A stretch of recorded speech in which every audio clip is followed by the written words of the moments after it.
came across the term found family the other day, and I've heard it before, but it stuck with me because it's, I think, a really big deal to me and a lot of other people, and it made me think about the media I consume and how much of it is sort of based on that. And the definition of found family is a group of non biologically related people who form deep supportive bonds based on mutual love, understanding, and shared values.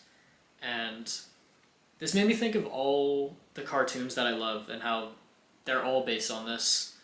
Adventure Time, Finn and Jake, that's Found Family. Regular Show, Mordecai and Rigby, Found Family. Teen Titans, another one of my favorite shows, Found Family. I don't know, it really made me think about this concept because I think it's something I value a lot and I wanted to dive into it in animation media. So BoJack Horseman was the first show that came to my mind when I thought about Found Family, and the reason for that being is all the characters in the show are essentially trying to find their form of this throughout the 5 or 6 seasons or however long the show is. The first character dynamic that came to mind for me was BoJack and Sarah Lynn, because BoJack and Sarah Lynn are both stars on this show when Sarah Lynn was a little kid and BoJack was like a young adult. They reconnect later when they're both older and kind of have no one in their lives. We see BoJack when he's younger has a horrible childhood and it affects the person or the adult that he becomes. Sarah Lynn kind of had this mom that pushed her into being an actor as a little kid and clearly didn't really have her daughter's best interests in mind, and they find each other and they go on a bender together, and eventually Sarah Lynn overdoses on heroin. And the reason this is the first thing that came to mind is because for the most part, found family is portrayed as a good thing in most of the media that I can think of, and this is an example of it being sort of a last-ditch resort to feel okay or feel any sort of connection, and it ends up killing Sarah Lynn. Another example of found family that I thought of was not in a cartoon, but in one of my favorite shows, Sex Education.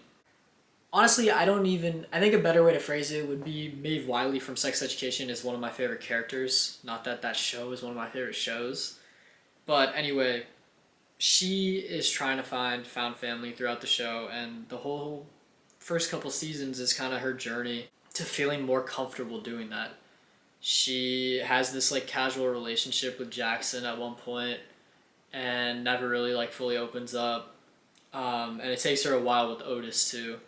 I think Otis does a pretty good job of making everybody feel like sort of like accepted and okay to kind of be who they are.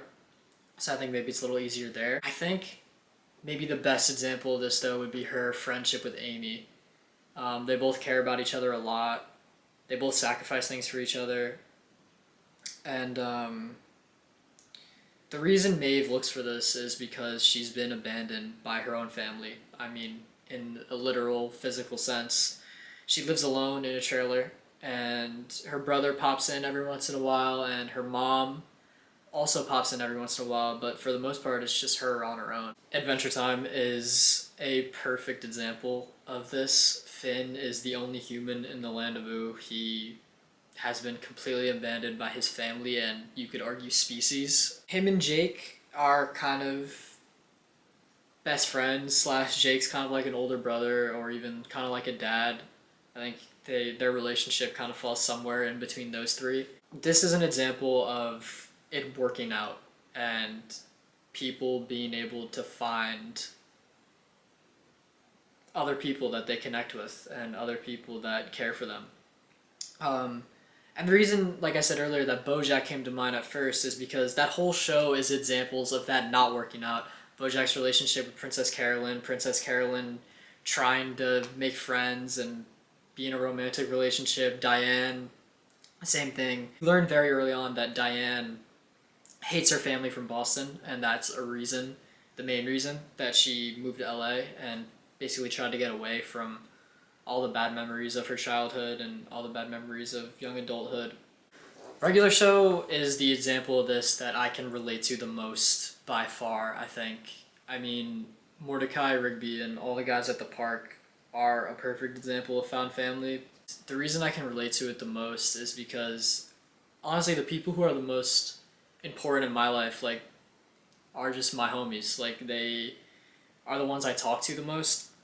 I feel like you spend so much time with your friends, and eventually you get to know them better. I mean, it's just kind of as simple as that. And Mordecai and Rigby, they spend basically every waking second together, and they get to know these other people at the park. They're living with them. Also, another thing about this show is it's very, like, it feels like where I'm at in life right now. I'm like the same age basically as the characters in the show, as Mordecai and Rigby.